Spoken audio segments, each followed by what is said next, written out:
2 Chainz said you and him cousins. And Omar Epps. Y'all kin? I ain't kin to them. Be a cousin by marriage.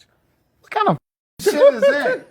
That means somebody married. I married somebody that was last name Epps. Kin to Chainz. Let me tell you something, 2 Chainz and Omar Epps. Y'all can have that slave name.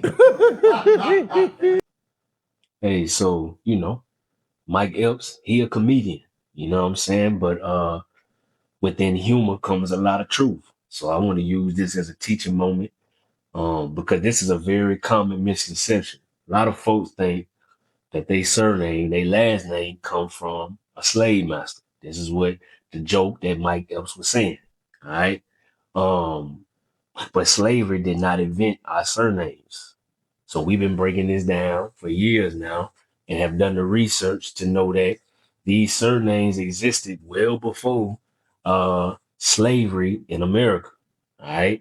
We've put out sources and shown, such as George Washington. He had his muster roll from the 1700s, and he was showing that it was black people fighting within the Revolutionary War that was born in Europe, all right, but they was dark skinned fighting in America.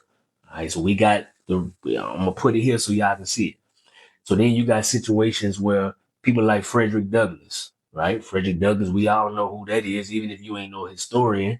Well, all people that we find throughout history shown as slaves on paper, like documented slaves, they slave master got a whole different last name. So if we getting our names based on who we are owned by, why is it not true for the people they use as examples? Like Frederick Douglass, he coming from a family called the Old Family, AULD. Whole time though, we know his last name was Douglas. Before that, it was Bailey. So you got two different names that's not attributed to your slave master. And then we got to talk about things that happened like the 1890 census fire. So this census fire popped up coincidentally right after Reconstruction. You got all the records of what people's nationality are, what they look like, who owned the land.